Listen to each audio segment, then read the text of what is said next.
చూస్తూనే ఉండండి మన ప్రాంతం మన ఛానల్ న్యూస్ 24.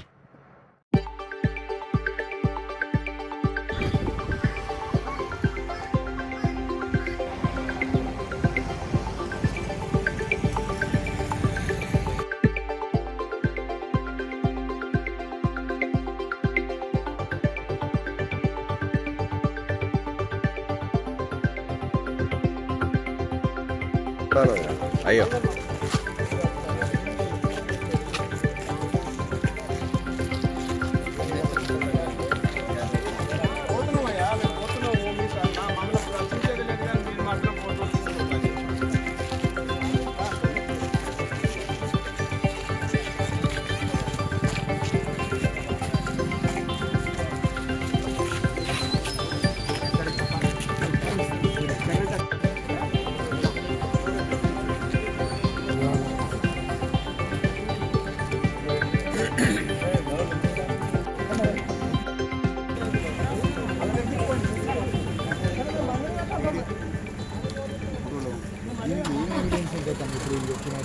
నేను ఫస్ట్ డివిజన్ నుంచి వెళ్ళి బీజేపీ పార్టీ తరఫున నామినేషన్ వేసాను.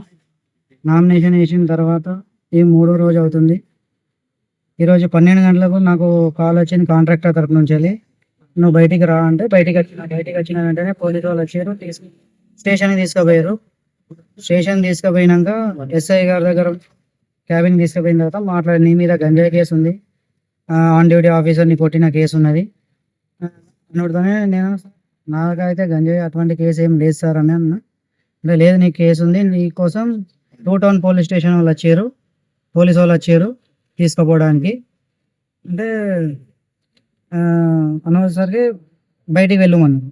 బయటికి వచ్చేసిన ఒక 10 నిమిషాల తర్వాత ఎస్ఐ దగ్గర తీసుకెళ్ళారు. అడిగారు, నువ్వు ఏం చేస్తావు ఏంటిది అని చెప్పాను. ఇట్లా ప్లాంట్లో పనిచేస్తా ఇది అంటే, నీ జాబే పోతుంది, నీకు కేసు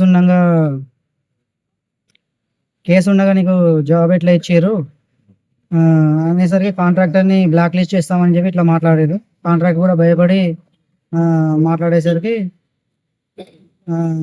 నామినేషన్ విత్డ్రాల్ చేస్తే కేసు అనేది ఏం ఉండదు, ఏ కేసు ఉండదు అని చెప్పేసరికి నేను భయపడి, సరే నేను నామినేషన్ విత్డ్రాల్ చేసుకుంటా అని చెప్పాను.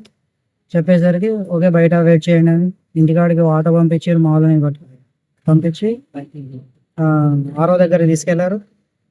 తీసుకెళ్ళిన తర్వాత నన్ను స్టేషన్ నుంచి అక్కడ తీసుకుపోయిన తర్వాత 6వ ముందట ఒక ఫామ్ ఇచ్చి రాయండి అంటే, నేనైతే ఏం రాయను, మీరు సంతకం ఎక్కడ పెట్టమంటే అక్కడ సంతకం పెడతా అని అన్నా.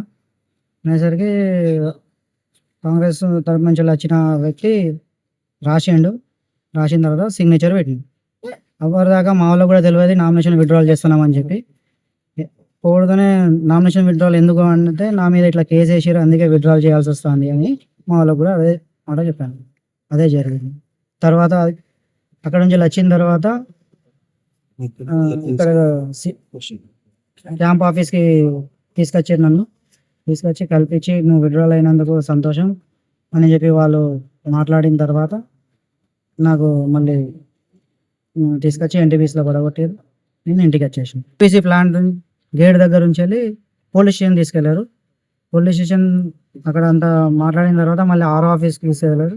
అక్కడ విత్డ్రాల్ అయిన తర్వాత సిపి ఆఫీస్కి, క్యాంప్ ఆఫీస్కి పట్టుకుపోయారు. అక్కడ నుంచి మళ్ళీ ఎన్టీపీసీలో వచ్చి డ్రాప్ చేసారు. फर्स्ट वार्ड में हम खड़े हुए तो इनको बार बार डेली फ़ोन आता है कि नॉमिनी से अपना नाम हटा लो। मुझे भी फ़ोन आया कि नॉमिनी से अपना नाम हटा लो। अब कौन कर रहा है तो मुझे नहीं पता, मुझे यहाँ का उतना पता भी नहीं है। तो इनको डेली फ़ोन आता है, 10-15 लोग कॉल करके बोलते हैं अपना नाम हटा लो, नाम हटा लो, नाम हटा लो बोल के। हम नाम नहीं हटाए बोल के इनको आज फ़ोन आके लेके गए पुलिस स्टेशन, केस करे, तुम्हारे ऊपर ये केस है वो केस है, नाम हटाओ नहीं तो तुम्हारे को अंदर डाल देंगे, तुम्हारा काम भी चला जाएगा बोल के। फिर मैं जाके नॉमिनी वहाँ पे नाम उठाई, नाम उठाने के बाद फिर हमको लेके गए। लेने के बाद फिर इनका फ़ोन वो सब रिटर्न करे, फिर केस पेपर वो जो था पूरा फाड़ के दे दिए। बोले इसके बाद अगर तुम लोगों ने किसी को भी होता है कि पार्टी ऑफिस या बाहर कहीं भी कुछ बोला तो तुम्हारी पूरी फैमिली को देख लेंगे बोल के धमकी दी। अगर किसी को पता है तो तुम लोगों को देख लेंगे बोल के, तुम्हारी पूरी फैमिली को देख लेंगे। इसी कड़े में लेटर तुम हर लोग के पास ठीक वहाँ पे गए, जाने के बाद बोले सिग्नेचर करो। मैं इनसे पूछा क्या हुआ बोल के, तो मेरे को बोले केस करे बोलती। मैं बोली मैं सिग्नेचर नहीं करती, पर सिग्नेचर नहीं करे तो फिर प्रॉब्लम होता है। फिर सिग्नेचर करी, करने के बाद लिख के देने के लिए बोले, तो उन्होंने बोला मैं लिख के नहीं दूंगा, तुम लोग लिखो जहाँ सिग्नेचर करना है, हम लोग सिग्नेचर कर देंगे बोलते। उन लोग खुद ही लिख के दिए, खाली मैं सिग्नेचर करती हूँ बस। ओनली का नहीं, तेलुगु में लिखी हूँ। वो क्या तेलुगु में लिखेंगे। हाँ, उन खुद ही लिखा, उनको मुझे तेलुगु तेलुगु में नहीं आता। మీ డాక్టర్ కాసం వెంకటేశ్వర్లు, బీజేపీ రాష్ట్ర ఉపాధ్యక్షులు, Bharatiya Janata party Ramagundam corporation election in charge. ఇవాళ రామగుండం లాంటి కార్పొరేషన్లో నామినేషన్ విత్డ్రా చేసేయించి బెదిరించేటువంటి విష సంస్కృతి కాంగ్రెస్ పార్టీ, కాంగ్రెస్ ఎమ్మెల్యే డైరెక్ట్గా బెదిరించి ప్రజాస్వామ్యం గురించి మాట్లాడుతున్నటువంటి నాయకులు ఇవాళ మొత్తానికి మొత్తం ఎలక్షన్స్ ని వాళ్ళ సొంత ఆలోచనగా, సొంత వ్యవహారంగా ఇలా కాంగ్రెస్ పార్టీ వ్యవహరిస్తూ ఉంది. ముఖ్యంగా రామగుండం 1వ వార్డు అభ్యర్థి ఎవరైతున్నారో భారతీయ జనతా పార్టీ అభ్యర్థి రేమా బిశ్వాస్ ని బెదిరించి ఇవాళ విత్డ్రా చేపించి చంపేస్తామని చెప్పేసి, తెలుగు రాకపోయినా వాళ్ళు రాసి ఆమెతో సంతకం పెట్టించుకొని, మీరు ఒకవేళ సంతకం పెట్టకపోతే మీ ఆయనని చంపేస్తాం, ఉద్యోగం నుంచి వీకేస్తాం అని చెప్పేసి ఇవాళ ప్రజాస్వామ్యాన్ని అపహాస్యం చేసినారు. మక్కాన్ సింగ్ ఎమ్మెల్యే ఈ గుండాయిజం ఎన్ని రోజులు నడవది? నువ్వు చేస్తున్నటువంటి 1వ వార్డు అభ్యర్థి ఎవరైతున్నారో రౌడీ షీటర్, అతని పైన మర్డర్ కేసులు ఉన్నాయి. అతను ఇవాళ ఎలక్షన్ ఆఫీస్ చుట్టూ ఎవరిని నామినేషన్ వేయకుండా గుండాలను పెట్టుకొని ఇవాళ మొత్తం ఎక్కడికక్కడ ఎలక్షన్స్ ని ఇనామినస్ చేసుకోవాలనేటువంటి ప్రయత్నం చేస్తూ ఉన్నారు. ప్రజలు కనుక ఓటేస్తే గెలిచేటువంటి పరిస్థితి లేదు. అందుకోసమనే ఇవాళ ఈ రకమైనటువంటి ప్రయత్నం చేసి ఇనానిమస్ చేసుకోవాలనేటువంటి ప్రయత్నం చేస్తూ ఉన్నారు. భారతీయ జనతా పార్టీ దీన్ని తీవ్రంగా వ్యతిరేకిస్తూ ఉంది. రేవంత్ రెడ్డి గారు ప్రజాపాలన, మీ రాహుల్ గాంధీ ఎప్పుడు కూడా రాజ్యాంగం బుక్కు పట్టుకొని మొత్తం కూడా ఎప్పుడు ప్రజలలో మాట్లాడుతూ ఉన్నాడు, తిరుగుతూ ఉన్నాడు. ఇదేనా మీకు నేర్పినటువంటిది? ఇదేనా ప్రజాపాలన? ఓట్లు ఎందుకు పెట్టుకున్న, ఎలక్షన్లు ఎందుకు పెట్టిన అంత భయం అయితే?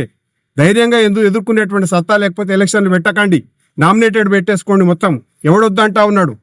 ఎలక్షన్ కమిషన్లో ఉన్నటువంటి ఆఫీసర్లను కూడా ఇవాళ తొత్తులను పెట్టుకొని మేము అనేక సార్లు కంప్లైంట్ ఇచ్చినాం ఈసీకి. వీళ్ళందరూ కూడా ఇక్కడ ఉన్నటువంటి అధికారులు, పోలీసు యంత్రాంగం ఎలక్షన్స్ ని అపహాస్యం చేస్తుంది, రౌడీలకు, గుండాలకు సహకారం ఇచ్చి వాళ్ళు ఇనానిమస్ చేసుకోవడం కోసం ప్రయత్నం చేస్తూ ఉంది. ఎంత అన్యాయం అండి! పోలీస్ స్టేషన్కి తీసుకొని పోయి పోలీస్ స్టేషన్లో సిఐఎస్ఐలు కలిసి ఇవాళ విత్డ్రా చేయించడం, ఈ రకమైనటువంటి దౌర్భాగ్యం ఎప్పుడు లేదు. కాబట్టి